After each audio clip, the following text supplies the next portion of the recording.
Hey, and welcome to the Joey Miller Podcast. I'm Pastor Joey Miller from Champion Christian Center, and I'm so glad that you tuned in today. We're going to talk about creating a culture within your family, and this is a topic that is definitely needed in today's society, that we have expectations without implementation. And so we're going to talk about how we can implement creating the culture that we love. One of my key phrases is create the life that you love. And growing up, maybe I didn't have maybe what I expected life to be like, but through all those things, God used my family, He used my parents, He used the culture that I was raised in to create who I was. But it made me have a tenacity to really live on purpose, to really look at the gaps between where I wanted things to be and where they were, and really fill in those gaps through God's grace. So I want to talk to you a little bit about that today. Culture is huge, whether it's in our church, in our business, or in our family. Culture creates who we are. So we're going to take a look at that. We're going to take a look at some practical elements of creating a culture in our families to create the life that we love. But first, let's take a look at the definition of culture. What is culture?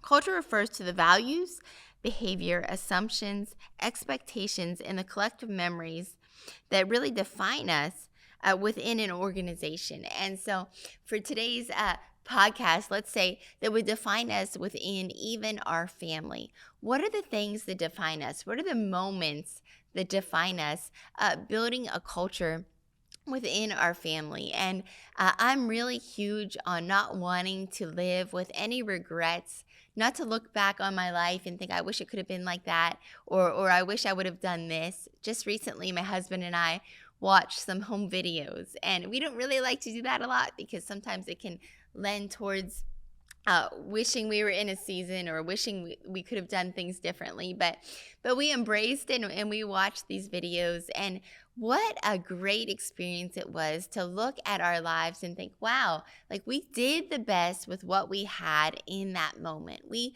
stewarded our culture. We stewarded family. It was very clear that we valued family time, that we valued our children. And so, really looking at our lives and saying, what are the values that are coming through? That's what's going to be expressed through the culture that we have. And it's one thing to say that we value something. It's another thing to have the actions that line up with the values. And really, that's what creating culture is.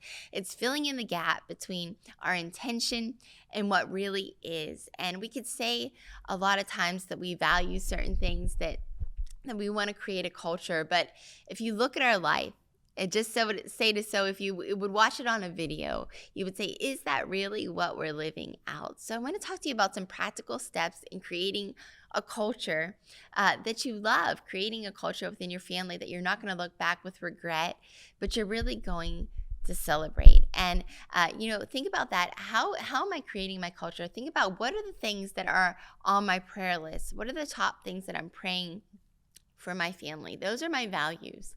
Am I praying that we grow closer to the Lord? Am I praying that we grow closer to each other? One of my prayers has always been for my children that we would choose one another over anything else, that we would grow closer to each other as we grow closer to the Lord. And so that being a value, then I have to look and say, how am I living out that value? How am I filling in the gap between what my intention, what my prayer is, and what we're actually living out? And, sometimes it's a good reality check.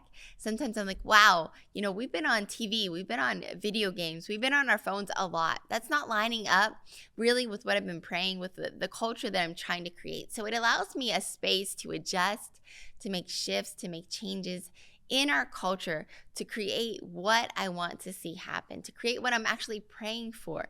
And, God works with our prayers. God works with us. The supernatural teams with the natural to see God's will come to pass. So as I'm praying these things, there's a responsibility that I have as the mother of the home to say, how can I create an environment, an atmosphere for this culture to come forth? So we're going to talk about that a little bit today. So first is this: what is your culture? First question you can write down is, what is the culture that I really want to produce? What is it that I want when people to see our family? What is it that speaks to them? Is it closeness? Is it relationship? Is it values? Is it faith? What is speaking to your culture? What defines you? And to really think about that. And looking at our family is a huge value to us. I don't have a lot of extended family, so my immediate family is a huge priority to me. So I'm always thinking, how can I cultivate that culture? How can I invest into that? I don't want to, nothing creates more frustration than wanting something and your actions not lining up with it and seeing that huge gap in between. So I think, how can I create that culture? How can I cultivate the culture of family? So we do lots of practical things. Tradition is one of the greatest ways that you can cultivate culture. And I didn't realize this until I stopped doing some things that I did when the kids were little. I thought they didn't care anymore. They were teenagers. They don't want to do the things that we did every year. Well, just a little gap in our traditions created enough of a space for me to realize our kids really do value tradition. They really do lean into the culture that we're trying to create. It wasn't until we stopped doing some things like making resurrection bread for Easter or stopped making Christmas cookies. They're like, what in the world? Like, why aren't we doing these things? I didn't realize that these things were actually playing into who they were, who we are as a family. So mom out there, if you're listening to this podcast, know that what you're doing to create traditions, even little, are investing into the culture of your family, that it's making a space that you're saying, you know what, we're going to have family time. We're going to create these moments. And you might not always feel like it. You might be tired. You might feel like, yeah, especially if you have teenagers, do they even care about this? Let me tell you, they care. They do. Go the extra mile. Create that moment. I remember when my oldest son turned about 14 and he got into weightlifting and running and I thought, you know what, I don't really relate to him as much as my husband relates to him. I can relate to the younger kids. I relate to my girls, but for him, there was a little bit of a gap there. And I knew that was something that was very important to me, that I wanted to be intentional about it. So I started working out with him. I started lifting weights. I started going on runs with him. We did a 5K together. Did I want to? No, not really. But I did it because it was creating a culture with him. It was investing. One of the ways that you're going to create culture is by investing in the culture, doing things that maybe you just don't maybe feel like doing in the moment. We are so busy in life, working, taking care of the house, doing whatever you're doing, but don't miss out on the moments, the small moments to connect with your family. It's creating moments that are going to last, moments that are making a mark on your children. So don't miss out on creating a culture through those little moments. Invest in the moments that you might not feel like it.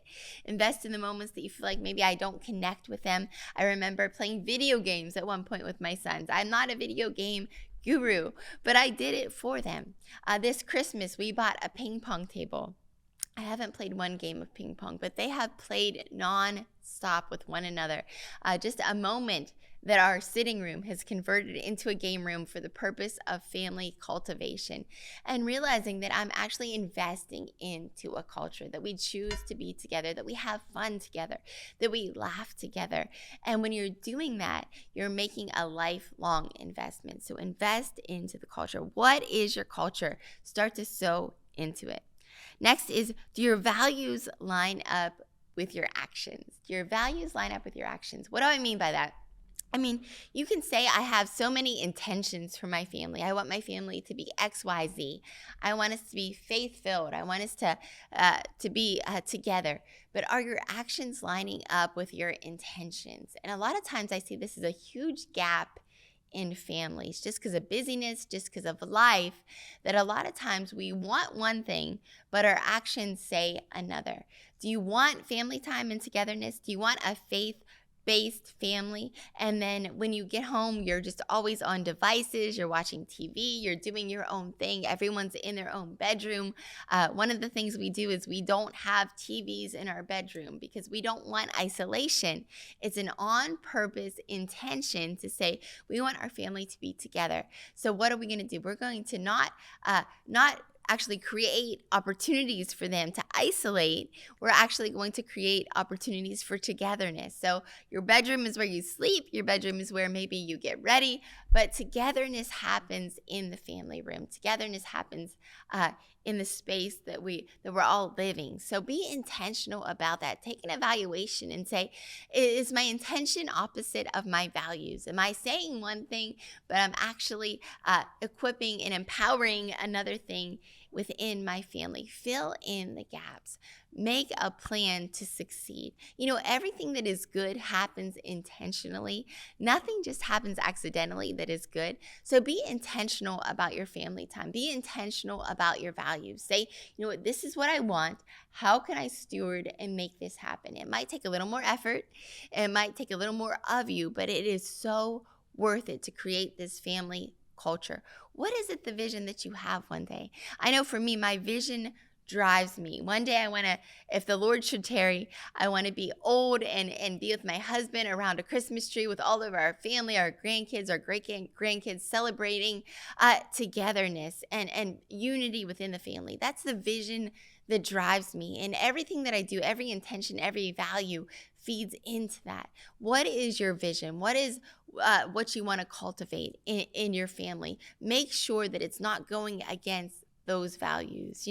Are you sowing unity within your family? I remember a season in our life where there was a little tension in our family, and there was a choice I had to make. Do I feed into the tension, or do I really yield to what the Lord's trying to do here in this situation and bring unity? And I decided to yield against all personal offenses, against what was going on in my personal life. I said, you know what? My value is family. And I need to make sure that I'm speaking the value of family into my children. And so we started every Sunday, we did a family fun day. And I invited both sides of the family over, and we just ate together. We played games, we played cornhole. We had a great time as a family. And I can't even express to you what that did for my children. It brought a strengthening. It brought a whole team behind them, a family, a unity behind them. And so I would say to you today, even if there's disunity in your family, look beyond it. Look beyond it towards the value of what you want to create in your family. Set aside differences, set aside unforgiveness, and say, I'm investing into something greater here. I'm investing into the next generation. I'm sowing, I'm showing my kids what it looks like not to be perfect, but to choose unity. And when you're doing that, you're expressing a value for them. You're creating a culture of family, of unity, that we're not perfect, but we choose each other, even in despite of our imperfections. So what are you valuing? Choose to do it. And next is make space for those values. Make space, even when you don't feel like it. Make space for those values. Make space to do what you don't want to do, even though you know it is great for your family and the values and the culture that you have. Make those traditions, make those habits that you have. Every year, we have things that we do. Every season, we have a checklist that we do as a family. Why? It's creating a culture. It's creating the Miller family traditions that we lean into. And so I would really encourage you, create a culture for your family. Don't let it just happen by happenstance. Say, no, I'm living my life on purpose. I'm creating the life I love. Even if I didn't have it growing up, even if I wish things could have been different, I am starting anew with me. And as you do that, you're going to see your family blessed, you're going to see your family prosper, and you're going to reap a great reward for generations to come. I love you so much. Apply these principles to your life, and you're going to see great results. See you next time on the Joey Miller Podcast.